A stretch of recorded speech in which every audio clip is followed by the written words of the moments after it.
اس کے بعد پھر پیغمبر اسلام فرماتے ہیں میں تمہارے لیے 2 چیزیں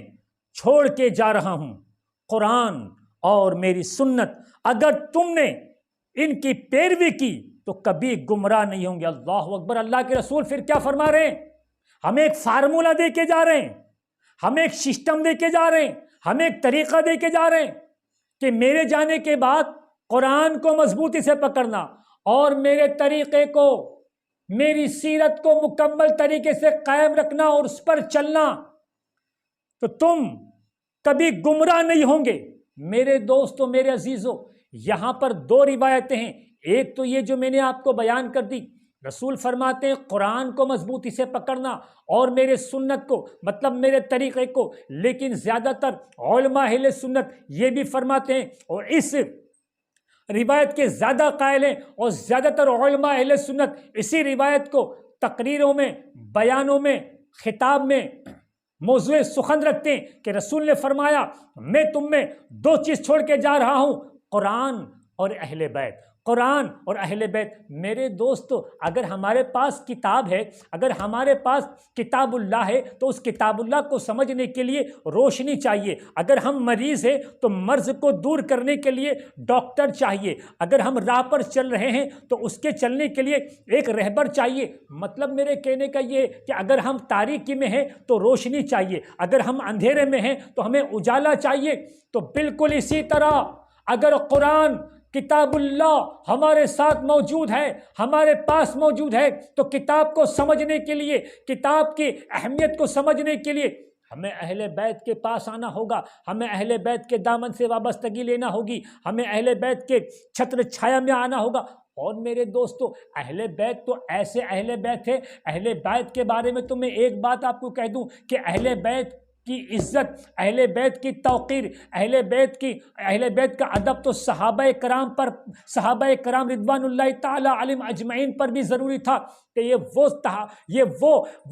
گھرانہ ہے جس کو قرآن کے ساتھ جوڑا گیا، جس کو قرآن کے ساتھ دیا گیا کہ اگر تمہیں قائم رہنا ہے، اگر تمہیں گمراہی سے بچنا ہے تو اہل بیت کے دامن کو ہمیں پکڑنا ہوگا۔ لیکن میرے دوستو، ہمیں اہل بیت بھی سمجھنا ہوگا، اس لیے کہ آج اہل بیت کے نام پر، سیدی کے نام پر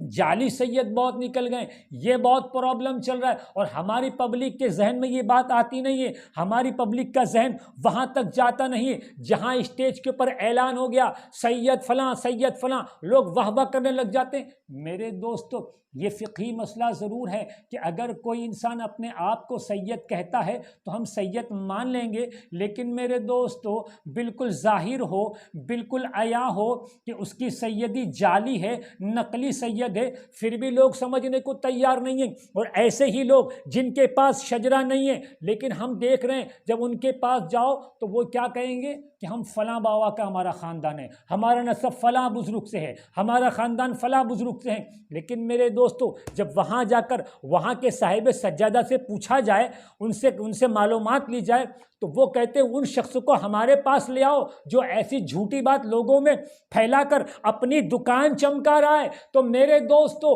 ہمارے ارد گرد، میں پورے ہندوستان کی تو بات نہیں کر سکتا، لیکن ہمارے گجرات کے کچھ علاقے میں ایسے جعلی اور ایسے نقلی سید ہیں جو صرف لوگوں میں مشہور ہے، ان کے آبا، ان کے والد اور ان کے دادا صرف سید مشہور ہے، اور اسی بنیاد پر وہ خوب اپنی دکان کو چمکا رہے ہیں، اور ان کے پاس سرے سے پیغمبر اسلام سے لے کے ان کے والد تک کوئی شجرہ آپ کو مکمل طریقے سے نہیں ملے گا۔ اور میرے دوستو، اب تو قیامت اس بات پر ہے کہ اب تو شجرے بھی نقلی بنائے جاتے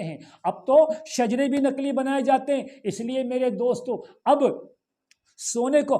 پیتل کو اور سونے کو سمجھنا بہت دشوار ہو چکا ہے۔ ان لائٹ کو سمجھنا کہ یہ سونا ہے، یہ گولڈ ہے یا پیتل ہے، اس کو سمجھنا بہت دشوار ہو چکا ہے میرے دوستو۔ یہ آخری زمانہ چل رہا ہے، یہ زمانہ اتنا خطرناک زمانہ ہے کہ لوگ دین سے دنیا کمائیں گے، اور ایسا ہی ہم دیکھ رہے ہیں۔ اور